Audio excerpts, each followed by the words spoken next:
control. Oh, Lord. Should be an interesting match. The snooze fest is real. You're welcome. All right. We got Chris is on Esper, and we've got Mr. Shazetsky's on Green White. Yes, welcome to Friday Night Magic, round 2 here at Blockhouse Games in Mansfield, Texas. We have the actual store owner on the left playing some Esper Control versus a green-white aggro on the right. And we'll see if we'll actually have a good close match.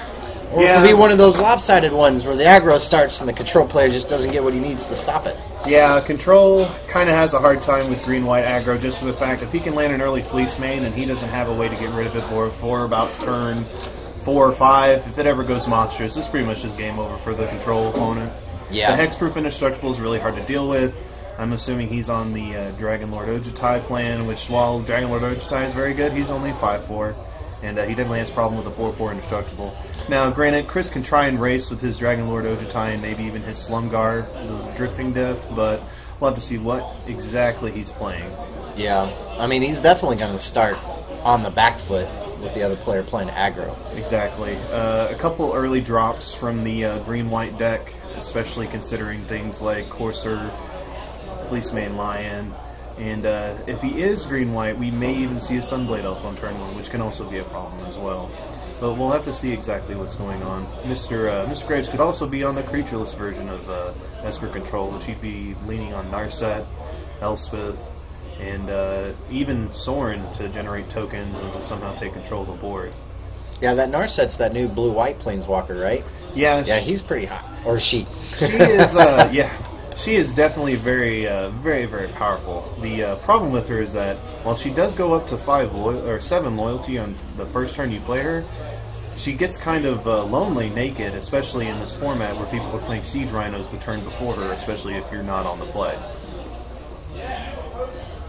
Very interesting. Looks like Chris has a colorful hand. Yep. I don't see much land in it, though. He is probably... Oh.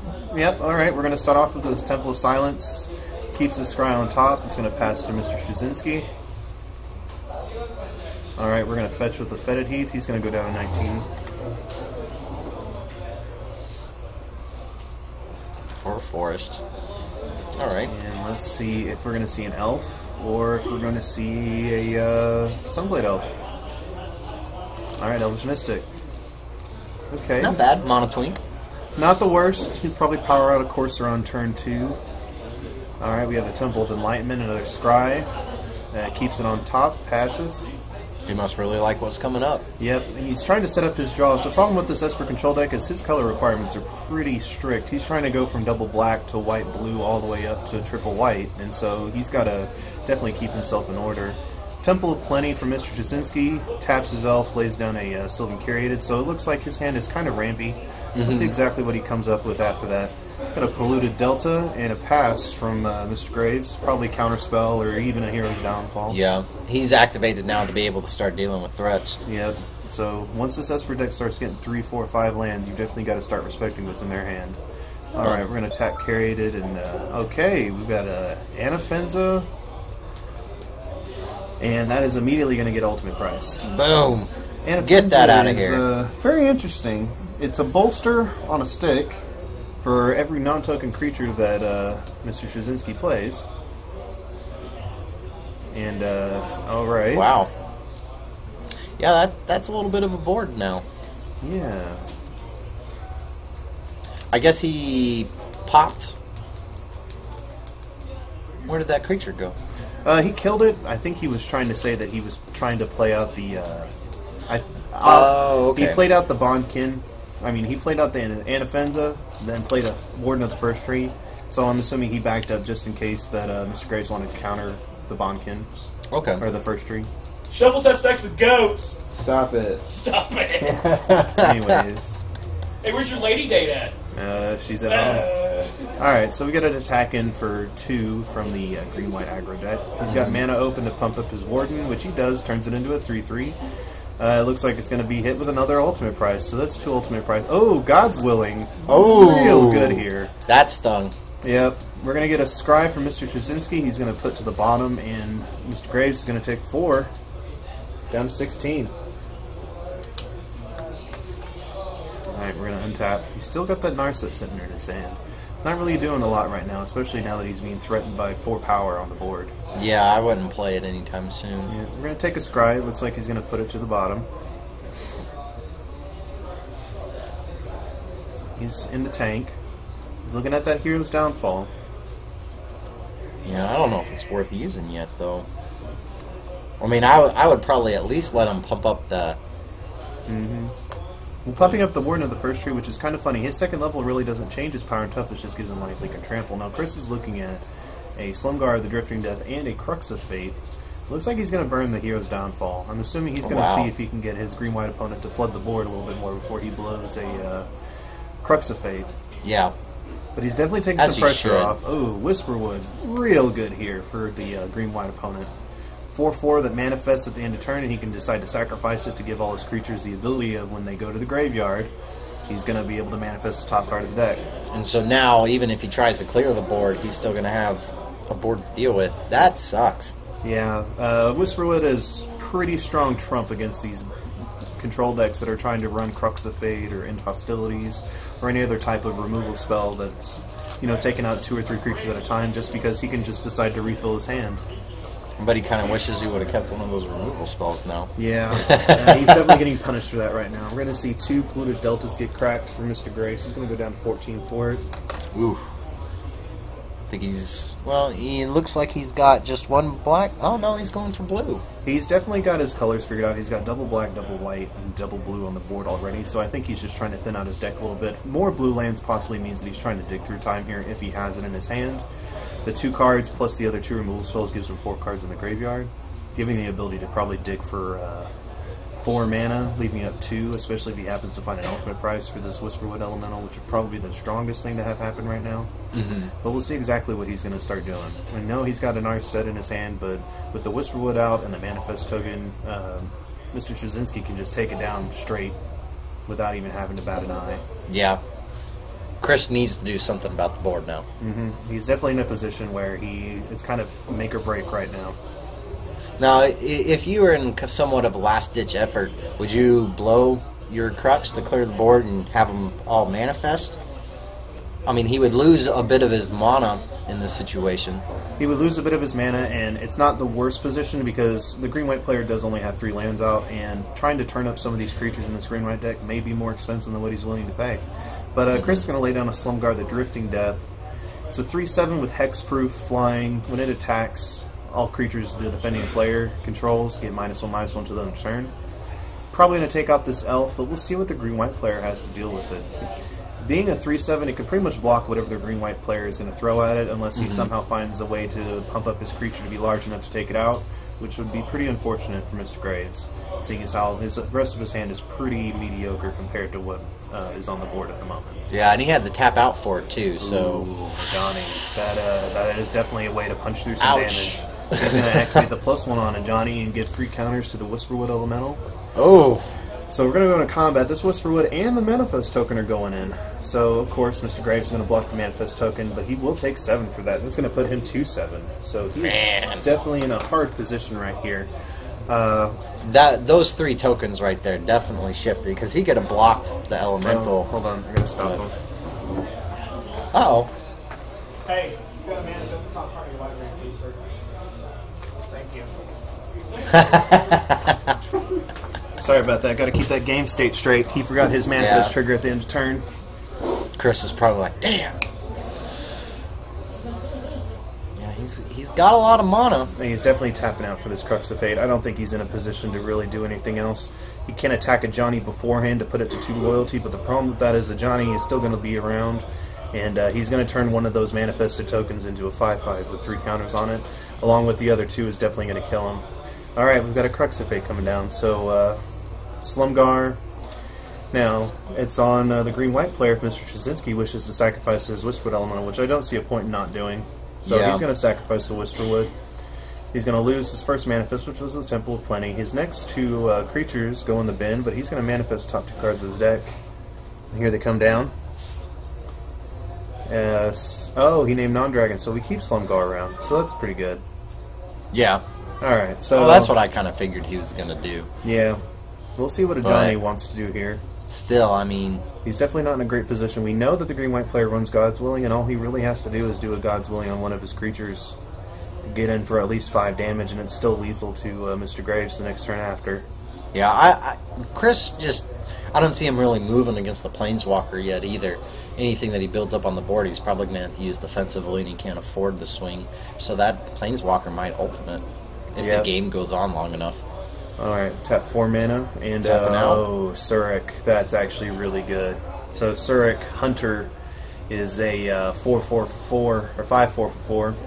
Formidable if you happen to control 8 power worth of creatures on the board. He can give target creature haste until end of turn, so it looks like he's going to get haste, and that is a lot of damage coming through. That is some brutal synergy. Yeah, he's going to have to block there. Take 4 to the face. That drops him down to 3, right? Yep, that puts him at 3. That's he's already blown a Crux of Fate, and that will do it for game 1. That's game 1. Yeah, he probably used some of his single shot removal a little bit too early. He didn't have an answer for the elemental, which really, really stung. I think he was a little too afraid of the Warden of the first tree. While it does turn into a 3/3, the second activation only gives it life we can trample, which his control deck isn't really worried about his life total, especially in this green-white matchup, unless he starts getting really aggressive. Especially with a Crux of Fate in your hand. I feel like he kind of got a little too scared and decided to remove some creatures a little earlier than he should have. I think he could have taken the 3, kept the removal for the Whisperwood Elemental, and then been able to downfall the Elemental or ultimate price it, and then play the Crux of Fate the next turn and really keep the board clear. Yeah. Especially considering that would have been the same turn that he would have played a Johnny Mentor of Heroes, which would have kept the Planeswalker off the board too. Mr. Jasinski also had a Nissa Worldwaker stranded in his hand as well, since he was only on 4 mana.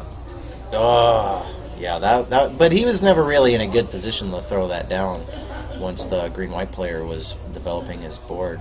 What do you think he could side in to help him out with the matchup? So this green-white deck, a lot of its creatures are base green, especially ones that are dealing damage. A really powerful sideboard card for this Esper deck is going to be Encase in Ice, which will keep a lot of those big attacking creatures away from him. Now the Whisperwood Elemental is a problem, but Mr. Graves can also side in some Disdainful Strokes to deal with it, along with even just having Thoughtseize in this matchup is a big boon. I'm surprised it's not main deck if he doesn't have them.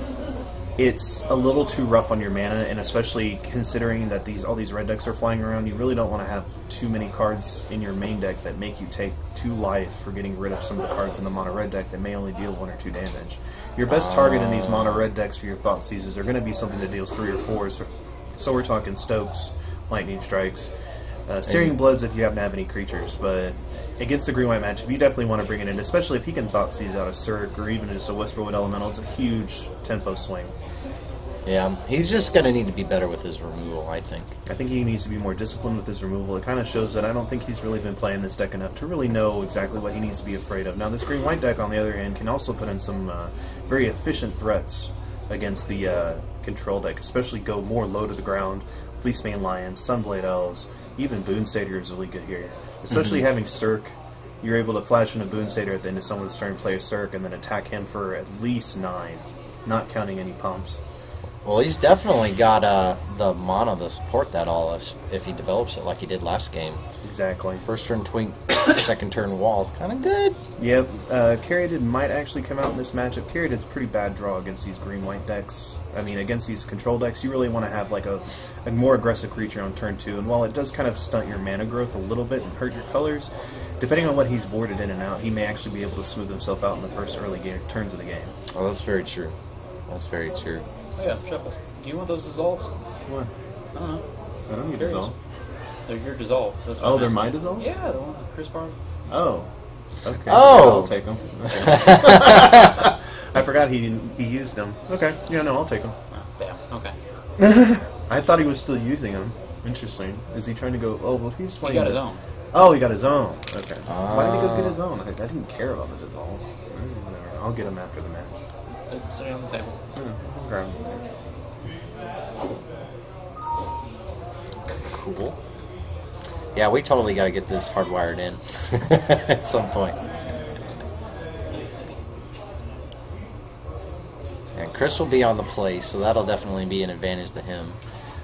And that first game went really quick, so that gives Chris enough time to win game 2 and still have enough time to fully play out the third game. Because that's the problem with some control decks.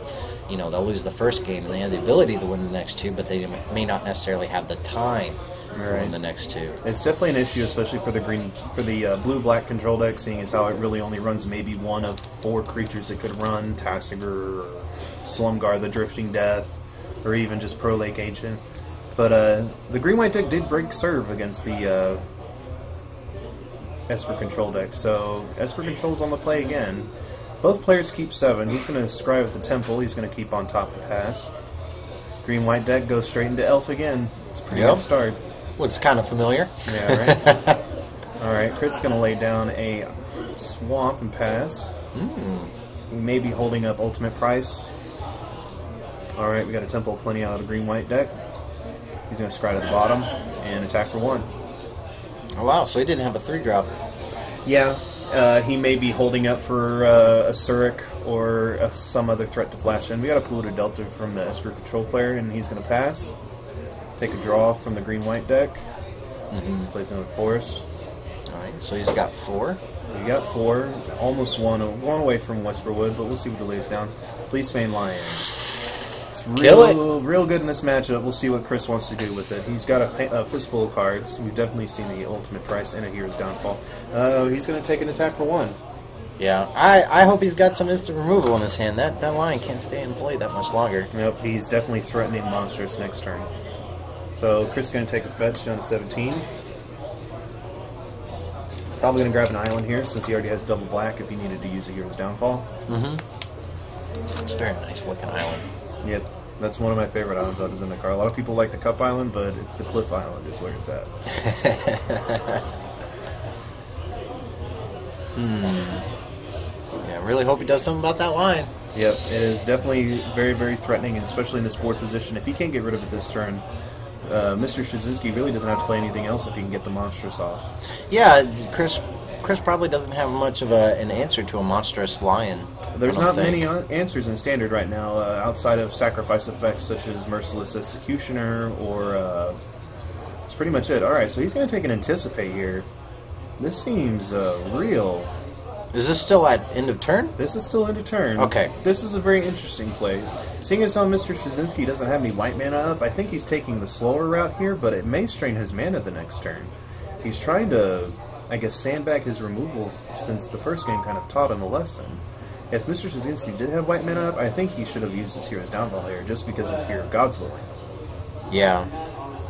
Because we saw that come out last match, and he probably didn't side it out. Oh no, you leave in God's Willing in this matchup. It's especially good against the removal package from black in general. He's going to take a Scribe with the Temple. He's going to keep on top.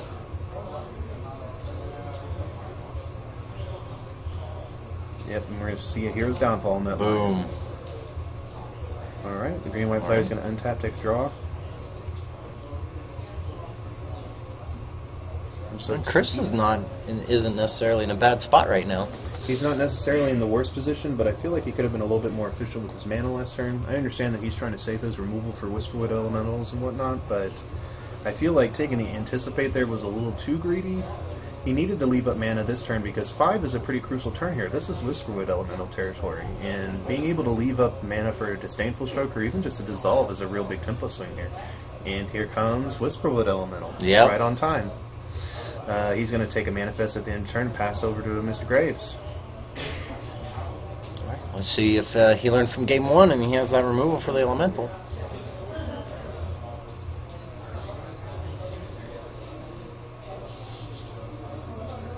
Alright, we're going to see an Ultimate Price on the Whisperwood. Good. It's a good start. Just trying to figure out what kind of mana we're going to tap here. So he's keeping a blue. He's keeping blue and blue-white up, so that kind of signals a counterspell of some kind, or even just another Anticipate. And looks like we're morphing up a Whisperwood. Are you kidding me? That is real good right there. Chris is going to take 13 for that.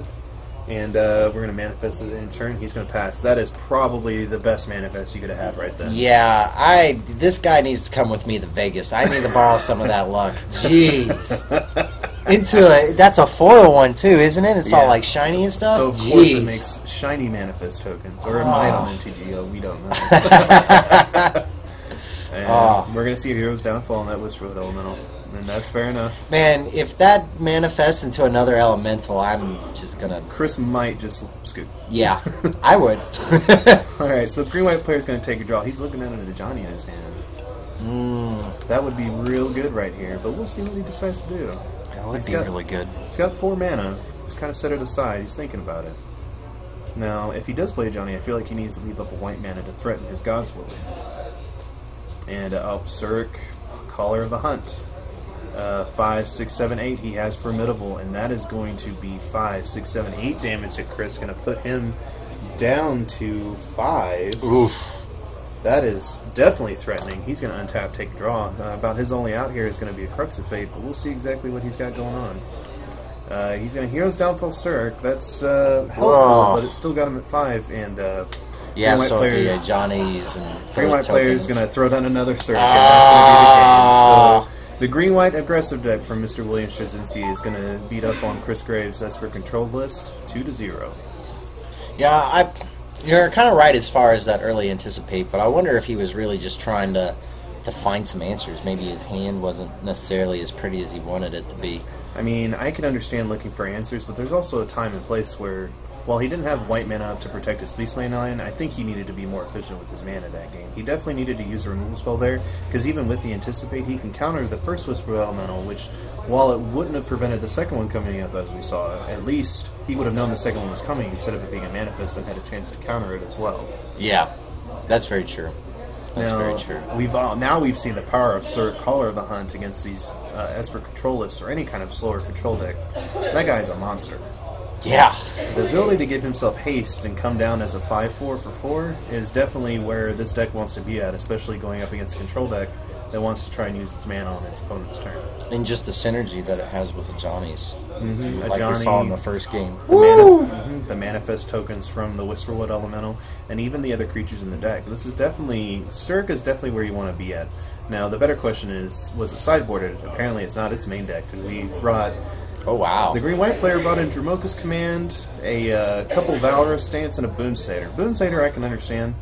The Dromoka's Command is very interesting. He sees Slumgar the Drifting Death game 1, and it makes me wonder why he brought it in. Well, we never saw him, so it didn't have much of an effect on the matchup. Yeah, he brought out Elspeth, which is correct. This matchup, you bring out your higher cost planeswalkers. You want to go low to the ground and attack them directly. With Dromoka's Command, I could understand if he saw a Perilous Vault game 1, or even just Encase in Ice, which I guess he's hedging against Encase in Ice. Wow, he took out one of the God's Willings, and he took out Johnny's Presence as well. Yeah, he wasn't really looking at having that white mana open, so he definitely was telegraphing that he didn't have it in his hand. Yeah, which makes it more understandable why he was always just leaving out green mana. But yeah, definitely the Boon Satyr I understand, definitely the Valorous Stances. The Dromoka Commands I think are a little questionable. I think he could have telegraphed and left in the Johnny's Presences instead, because seeing a hexproof flyer, I really don't understand why you'd bring in the Dromoka's Command. Yeah, that's true. That's true. Well, that was a really good match, and we're going to take a small break before we continue with the third round.